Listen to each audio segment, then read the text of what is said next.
What if the very people sworn to protect your neighborhood, the ones who send you polite letters about lawn care and community standards, showed up with bulldozers and reduced your home to rubble? Not because you broke the law, not because your house was unsafe, but because a single woman in charge of the HOA decided you didn't belong. That's exactly what happened to Morris Landry, a hardworking father from Louisiana whose lake cabin stood as a symbol of sacrifice and family. What began as a peaceful dream by the water turned into a nightmare of corruption, intimidation, and power abused to the breaking point. And the twist?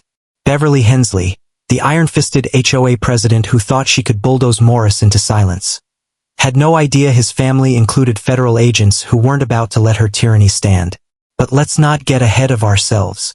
Let me take you back to the day Morris pulled his truck off a winding two-lane road, gravel crunching under his tires, expecting to see his cabin's porch light glowing through the cypress trees of Caddo Lake.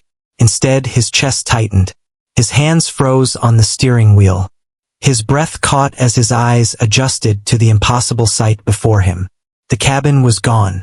Not damaged. Not vandalized. Gone. All that remained was a pile of splintered beams, jagged nails, and broken glass shimmering in the late sunlight.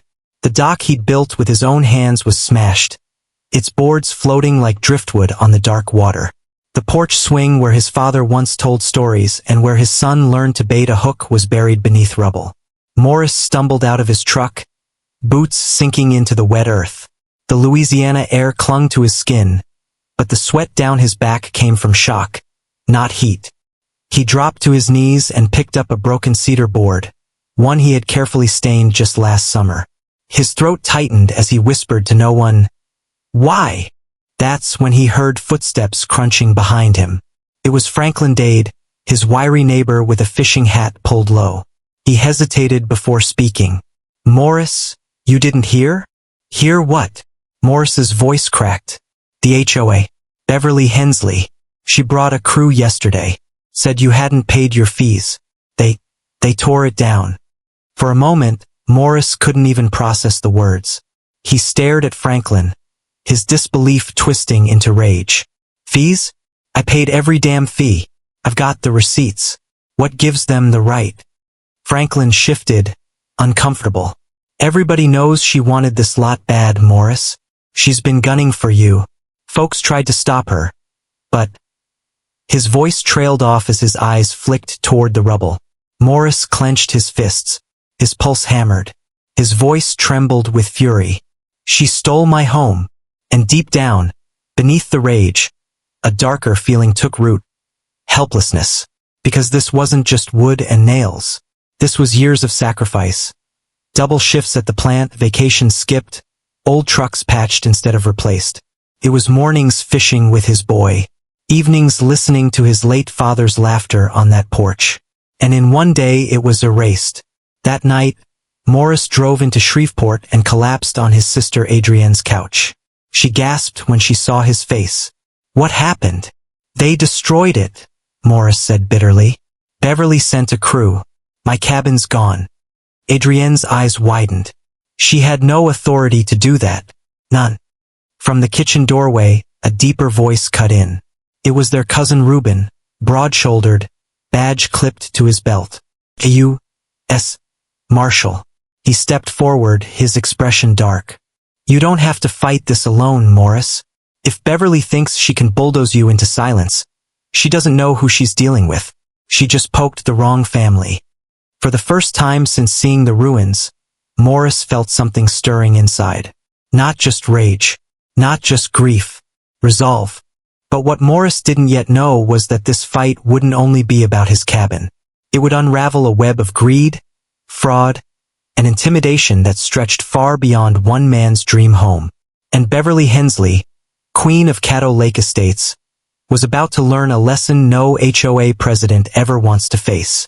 Because some homes may fall, but some battles awaken something unstoppable. So how does a hardworking man go from losing everything to uncovering corruption that shakes an entire community? And what happens when his family's federal training enters the fight? Stay with me, because the deeper this story goes, the darker Beverly's secrets become. Long before Morris stood in front of the wreckage, there had been signs. Warnings he brushed off as minor HOA drama, never realizing they were the opening moves in Beverly Hensley's ruthless game. It started with letters, neatly folded, slipped into his mailbox, each one stamped with the HOA's letterhead and Beverly's signature at the bottom. Your fence height is non-compliant. Your shed color does not meet approved community standards. Failure to address these violations may result in fines. First, Morris laughed. His fence was 3.5 feet high, well under the limit. His shed? Painted brown, the same as half the properties around Caddo Lake. He figured it was just Beverly flexing her power, reminding residents that she controlled the neighborhood like a queen in her kingdom. But then the letters escalated. A demand for $4,200 in back dues. Morris knew it was nonsense. He kept a shoebox full of receipts and bank statements showing he was paid up through the year. He marched down to the HOA office, really just a small trailer near the lake where Beverly held her meetings, and dropped the stack of proof on her desk. She never looked at the papers. Instead, she folded her hands, leaned forward, and smiled that thin smile that never reached her eyes. Morris, you seem like a reasonable man, but if you keep resisting, life here is going to get very uncomfortable for you. Morris bristled. Is that a threat? Beverly tilted her head. Call it advice. Some of us understand how things work around here, and some of us don't last long. He left that trailer boiling inside, but also unsettled. Something in her calmness chilled him. It wasn't just about rules. It was about control. The next week, strange things began happening. His trash bins mysteriously disappeared. Notices appeared on his door claiming he hadn't mowed his lawn, even though his grass was trimmed short. One morning he found a citation taped to his porch swing, claiming it was unsafe and must be removed. Neighbors whispered about Beverly. Everyone had a story. Old Mr. Hutchins, who was fined $300 for planting roses without approval. A young couple forced to tear down their playset because Beverly said the colors were a visual disturbance. People complained, but nobody fought back. Because Beverly didn't just send letters. She punished. Franklin, the fisherman neighbor who later warned Morris about the demolition, had once spoken up at an HOA meeting. 2 weeks later, his boat dock was mysteriously declared illegal and dismantled by a hired crew. He never challenged her again. Morris should have seen the writing on the wall. But part of him thought, she can't touch me. I've done nothing wrong. That belief shattered the night he came home late from work and found a car idling near his driveway. When he approached, it sped off. The next morning, his tires were slashed. No witnesses, no cameras. But Morris didn't need evidence. He knew whose shadow loomed over him. His sister Adrian begged him to be careful. She's dangerous, Morris. You think it's about dues, but it's more than that. She's using the HOA like her personal racket. Reuben, the Marshall cousin, started digging. He pulled county records, bank filings, and court cases. What he found painted a picture darker than Morris imagined. Beverly had ties to shady contractors who won HOA demolition jobs. She funneled fines into accounts that weren't exactly transparent. And she wielded fear like a weapon. Anyone who resisted her authority suddenly found themselves drowning in violations, liens, and lawsuits. But Morris? He wasn't wired to bow down. He'd worked his whole life to carve out something his family could enjoy. And Beverly had made it personal. The final straw came one humid evening when Beverly herself showed up on his porch. Clipboard in hand, lips pressed into that familiar smirk. Last chance, Morris. Sign the waiver transferring your property back to the association, and this all goes away. Refuse. She let the sentence dangle like a blade over his head. Morris stood tall, anger surging in his chest. This is my land, my cabin. You'll never take it. Her eyes glinted. We'll see about that. She turned, heels clicking against the wooden steps, and walked into the night. 3 weeks later, bulldozers rolled in. By the time Morris realized how far she was willing to go, the fight wasn't just about property anymore. It was about power, corruption, and survival. And as much as Beverly thought she held all the cards, she hadn't counted on the Landry family's willingness to fight back, with the law, with evidence, and with the kind of determination that doesn't crumble under intimidation. Because Beverly Hensley's reign of terror was about to meet its first real challenger. But how do you fight someone who controls the rules, the records, and the muscle? And what happens when you discover your enemy isn't just a ruthless HOA president, but part of a system rotten from the inside out? The cracks in Beverly's empire were about to show, and Morris was ready to drive a wedge right through them.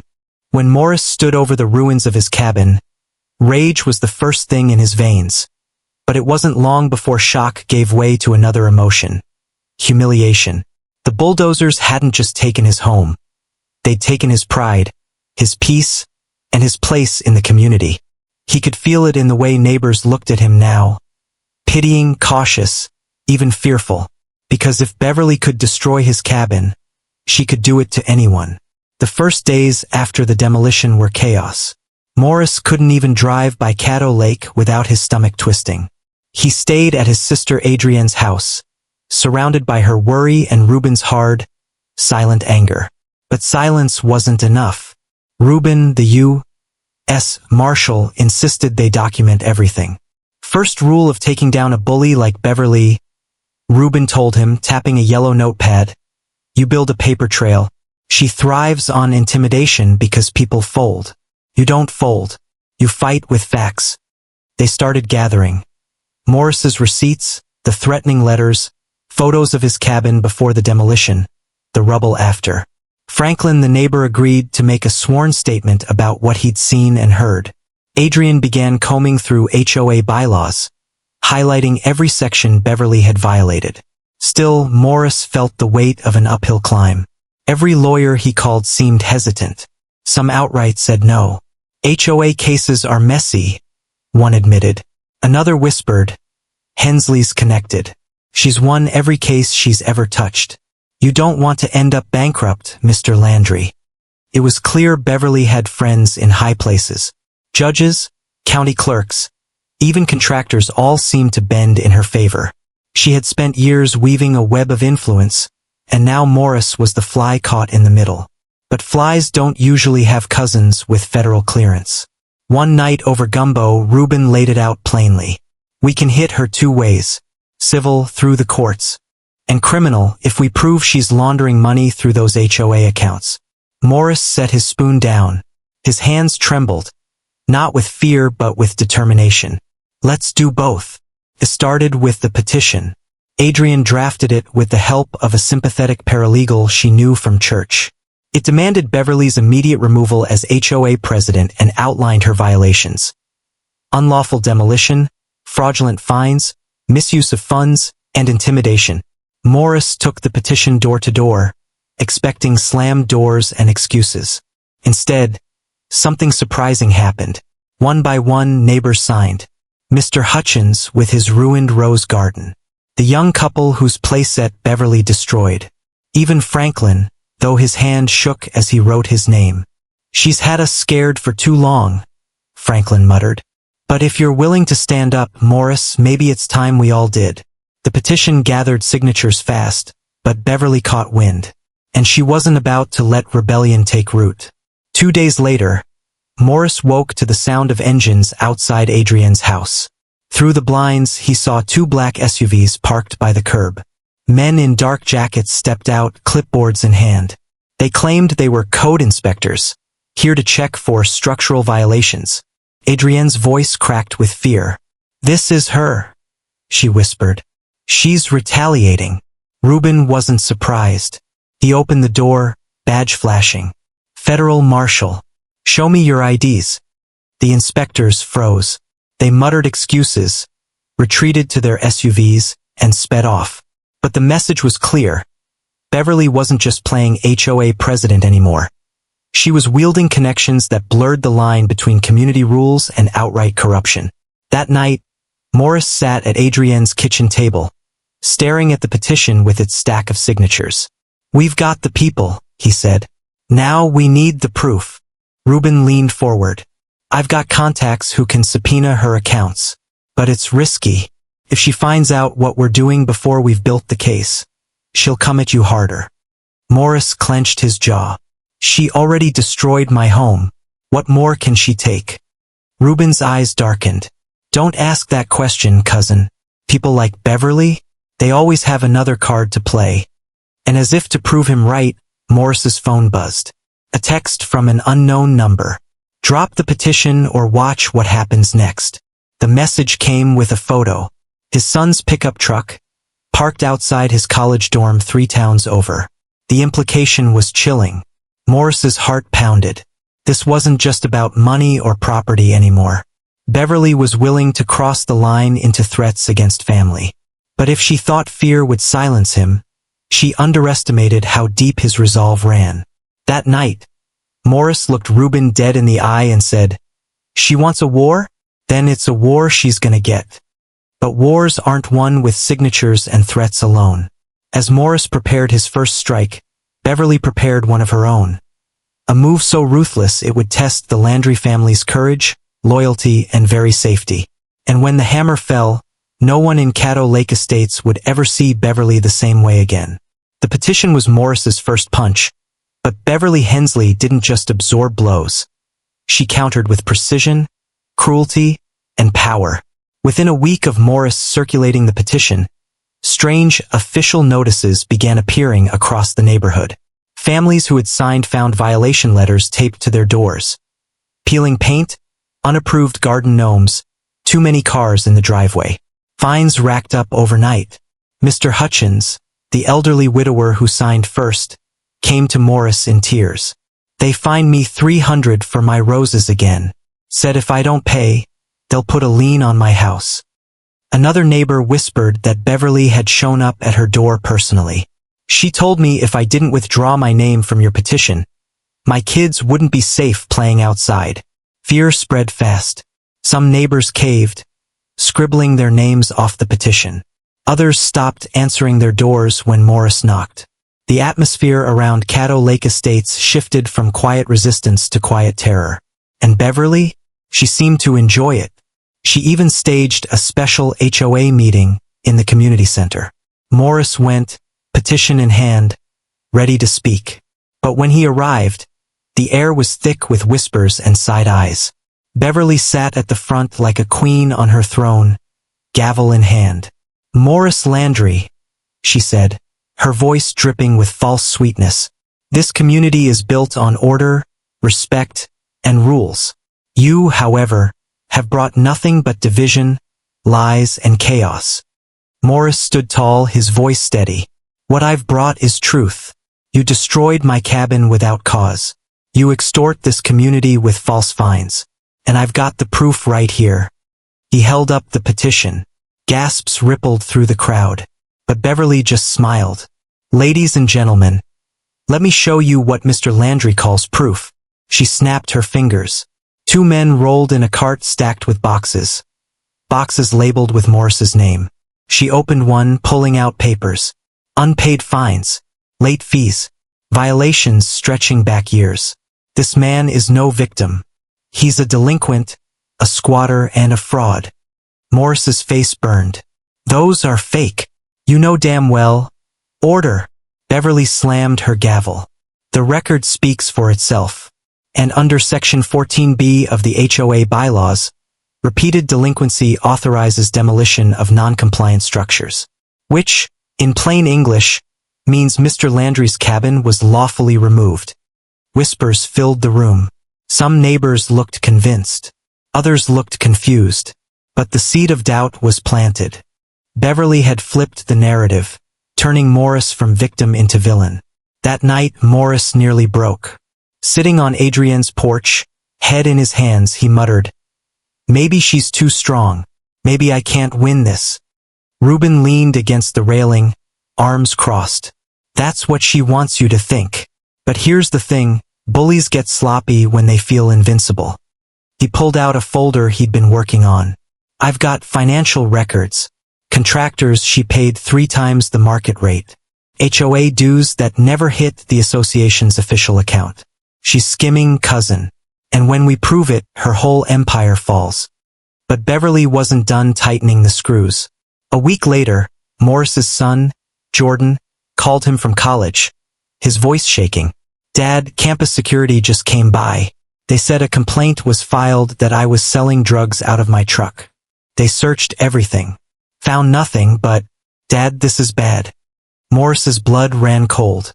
He didn't need to guess who was behind it. Beverly had moved from property disputes to character assassination, and now targeting his family. Enraged, Morris drove straight to Beverly's house. It sat at the end of a cul-de-sac, immaculate, with iron gates and trimmed hedges. He pounded on the door until lights flickered on inside. When Beverly finally opened it, she looked amused. "Careful, Morris. This is harassment." "You crossed the line," he growled. "You leave my family out of this." She tilted her head, that cold smirk tugging her lips. "Your family is exactly why you'll lose. Everyone has a breaking point, and I'm going to find yours." The door clicked shut in his face. That night, Adrian begged him to stay calm, but Ruben's jaw was tight. "She's escalating, and if she's bold enough to file fake reports, she won't stop there. We need to move fast before she does something that can't be undone." The next morning, as if to punctuate Ruben's warning, Morris found something chilling in his truck. A single bullet casing on the dashboard. No note, no fingerprints, just a silent, unmistakable message. "Back off." Morris gripped the steering wheel until his knuckles went white. He wasn't backing off. Not now. Not ever. Because Beverly had made one critical mistake. She thought fear would paralyze him. Instead, it fueled him. And with Ruben digging deeper into her finances, and Adrian rallying what neighbors still dared to stand, Morris was ready for his first real counterstrike. But exposing Beverly's corruption wouldn't just take evidence. It would take outsmarting a woman who played the system like a chessboard. And as Morris prepared to move his next piece, Beverly was already plotting a countermove so devastating it could shatter his entire family. For weeks, Beverly had played offense. Bulldozers, fines, fake violations, even veiled threats against Morris's family. But when bullies push too far, they make mistakes. And Morris, with Ruben and Adrian at his side, was ready to exploit every crack in Beverly's carefully constructed empire. It started with a simple bank statement. Ruben, leveraging his badge and his network, quietly pulled HOA financial records that weren't supposed to see daylight. What they revealed made Morris's jaw tighten. Tens of thousands of dollars in maintenance fees, funneled into accounts not registered to the HOA but to shell companies tied to Beverly's brother-in-law. Payments to contractors who didn't even exist. Inflated invoices. Money missing in chunks so obvious it was almost sloppy. "She's not just corrupt," Ruben said, slapping the papers down on Adrian's table. "She's greedy, and greed makes people careless." Adrian leaned over the documents, her eyes sharp. "If we can trace these, we've got her. But Morris, it has to be airtight. No mistakes. If we go public too soon, she'll spin it like she always does." So they started building a case carefully. Morris called neighbors one by one, asking them to quietly share their stories. Mrs. Whitaker, a soft-spoken widow, produced a letter demanding $1,800 for roof compliance fees. She had no roof issues. Mr. Hutchins showed canceled checks that had been cashed but never reflected in the HOA's official books. Franklin admitted he once saw Beverly's nephew hauling away files late at night from the HOA trailer. Piece by piece, the puzzle took shape, and Morris realized something else. Fear was losing its grip. The more neighbors saw someone finally standing up, the braver they became. At the next HOA meeting, Morris walked in not with anger, but with calm, deliberate confidence. He didn't raise his voice. He didn't shout. He simply laid a folder on the table in front of Beverly. "These," he said, "are copies of financial records showing embezzlement from HOA funds, payments to shell companies, fines pocketed instead of deposited. Fraud plain and simple." The room erupted in whispers. Neighbors craned their necks, eyes wide. Beverly's smirk faltered for the first time. She quickly recovered, slamming her gavel. "Lies. Forgeries. This man is obsessed, unstable. None of this is admissible." Morris held her gaze, steady and unflinching. Then explain why the checks Mr. Hutchins wrote to the HOA ended up deposited into your brother-in-law's personal account. Gasps filled the room. Beverly's composure cracked. She opened her mouth to speak, but no words came out. Adrian, sitting in the crowd, seized the moment. This isn't just about Morris. This is about all of us. We've been bullied, fined, and threatened for years. But now we have proof, and we don't have to be afraid anymore. For a moment, hope flickered across the faces in the room. But Beverly wasn't beaten yet. She leaned forward, voice sharp. You think signatures and papers will save you? You think you can challenge me? I own this neighborhood. I've built connections you can't even imagine. And if you push me, I'll make sure every one of you regrets it. Her threat hung heavy in the air. Some neighbors shrank back. Others shifted uncomfortably. Fear hadn't vanished completely. It lingered like a shadow. But Morris didn't flinch. He leaned closer, his voice low but powerful. You don't own us, Beverly. You've controlled us with fear. But fear only works until someone calls your bluff. And I'm calling it. The room erupted in applause. Not everyone, but enough to send a ripple of defiance through the crowd. For the first time, Beverly looked cornered. That night, Adrian whispered to Morris as they walked to the truck. You shook her. She's losing her grip. But Ruben's face stayed hard. Cornered animals are the most dangerous. She's not done. She'll come back harder, dirtier. And when she does, we need to be ready. Sure enough, the counterstrike came swift. 2 nights later, Morris woke to flashing lights outside Adrian's house. Police cars. An officer at the door with a warrant. They claimed Morris had been embezzling from the HOA himself, evidence found in his truck. Files, checks, documents he'd never seen before. Adrian gasped. Ruben's face darkened. She planted it. She's framing you. Morris's stomach dropped. Beverly had moved from intimidation to outright framing. If she succeeded, not only would his fight collapse, but he could lose his freedom. But Beverly had underestimated one thing, Ruben's training. He spotted inconsistencies in the warrant, flaws in the chain of custody, and immediately called in federal contacts. She's sloppy, he muttered. She's panicking. As Morris sat on the porch steps, heart pounding, he realized this battle was nearing its breaking point. The cracks in Beverly's empire were widening. But if he stumbled now, she'd bury him before the truth ever saw daylight. And somewhere deep inside, Morris felt it. The storm was coming. The fight wasn't just about cabins, contracts, or even corruption anymore. It was about survival.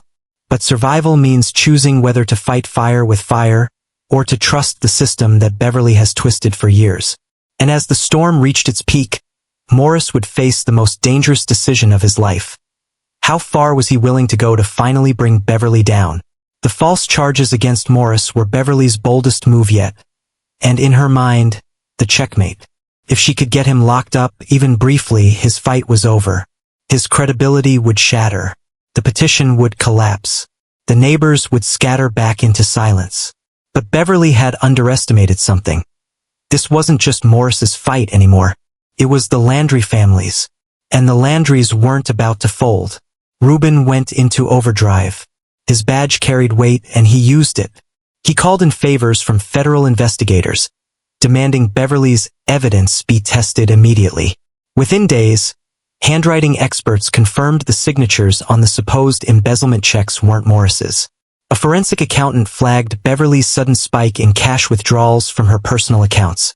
She's sloppy, Ruben said, eyes gleaming with grim satisfaction. She thinks she's untouchable, but she just gave us enough rope to hang her. Meanwhile, Adrian doubled down on rallying the neighbors. She printed flyers, circulated copies of the financial discrepancies, and spoke at church gatherings. Beverly has ruled us with fear, she told the congregation one Sunday. But fear is not stronger than truth. If we stand together, she cannot silence us all. The momentum shifted. One by one, residents who had once been too afraid began to step forward. They shared documents, old violation notices, whispered threats they'd received. A movement was building, Beverly's reign was crumbling. But Beverly wasn't the type to go quietly. On the eve of the next HOA election, where the petition and votes would decide her fate, Morris received another chilling message. This time, it wasn't anonymous. It was Beverly herself, standing at the edge of his sister's driveway in the dark, her figure lit only by the glow of a street lamp. "Morris," she said, her voice carrying across the night, "this is your last chance. Withdraw the petition, burn your so-called evidence, and disappear quietly. Do that, and maybe your boy walks across that graduation stage next spring." Morris stepped forward, heart hammering, fists clenched. "You've already taken everything you can from me. My cabin, my peace, my good name. But you won't take my family. And you sure as hell won't take this community anymore." Beverly's smile faded. Her mask slipped. For the first time, pure venom seeped into her voice. "Then you've signed your death warrant." The next day was chaos. The HOA meeting was packed. Neighbors standing shoulder to shoulder, tension thick in the air. Beverly sat at the head of the table, gavel in hand, her allies flanking her. Morris walked in with Adrian on one side and Reuben on the other, a folder of evidence tucked under his arm. Beverly wasted no time. "This meeting is to address the removal of one disruptive resident whose lies have poisoned our community. I move to expel Morris Landry from Caddo Lake Estates permanently." Gasps filled the room. She was trying to erase him completely. But before she could call for a vote, Reuben stepped forward, his voice steady and commanding. "Not so fast. As a federal officer, I am presenting evidence of financial fraud, embezzlement, and racketeering committed by Beverly Hensley under the guise of HOA authority." He laid out the documents. Falsified checks, embezzled funds, contractor kickbacks, intimidation tactics. One by one, the papers hit the table like hammer blows. Neighbors murmured, their fear dissolving into anger. Beverly's allies shifted uneasily. Beverly slammed her gavel. "This is outrageous. You have no jurisdiction here." Reuben's eyes locked on hers. "I have enough jurisdiction to make sure the FBI and the U.S. Attorney's Office do." The room erupted. Some neighbors shouted in support. Others called for Beverly's resignation on the spot. Beverly's face turned pale beneath her makeup. She tried to shout them down, but the noise swallowed her. For the first time in years, her power was slipping through her fingers. Then came the final blow. Franklin, the fisherman neighbor who had once been too afraid to speak, stood up, voice trembling but strong. I saw her. I saw her order Morris's cabin torn down. No permits, no vote, no authority. She lied to us all, and I won't stay quiet anymore." The room went silent, every eye on Beverly. Her mask shattered. Rage twisted her features as she screamed, "You're all nothing without me. You'll see what happens if you turn on me." But it was too late. The tide had turned. Morris stood, shoulders square, voice firm. "No, Beverly. You'll see what happens when people stop being afraid." At that moment, law enforcement officers, summoned by Reuben's contacts, entered the room. The papers were enough for a preliminary warrant.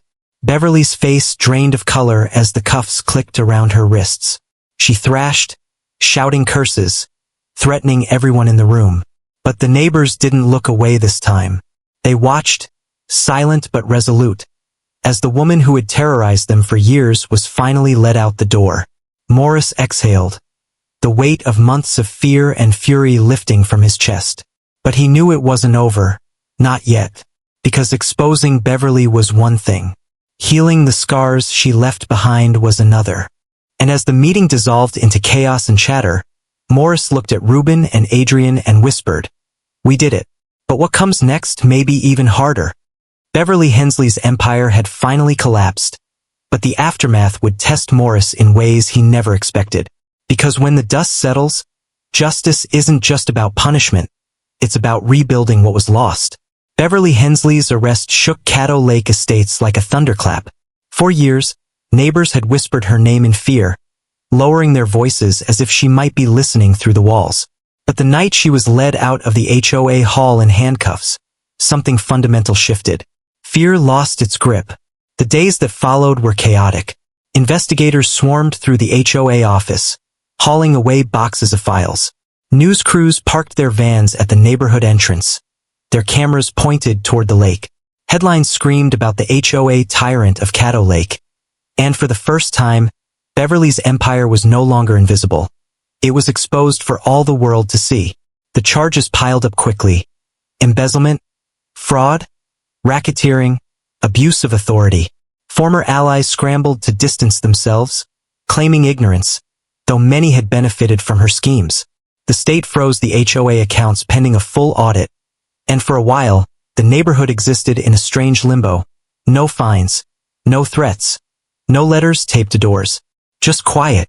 For Morris, the quiet was both relief and responsibility. He had fought to tear down Beverly's corrupt reign, but what remained was a fractured community. Neighbors carried deep mistrust, toward each other, toward the HOA, even toward themselves for having let fear rule them for so long. Adrienne stepped up, her voice steady and practical. She organized meetings, not of authority, but of healing. Potlucks on the church lawn where people shared food and, slowly, their stories. Mrs. Whitaker admitted how she'd lived in terror of losing her home. Franklin confessed that his silence had weighed on him for years. One by one, the truth spilled out, and with it came a fragile kind of freedom. Reuben, ever the protector, worked with state officials to help restructure the HOA. Safeguards were written into the bylaws. No unchecked spending, no unilateral decisions, no more secret meetings.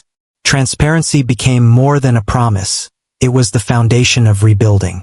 And Morris, quiet, steadfast Morris, found himself at the center of it all.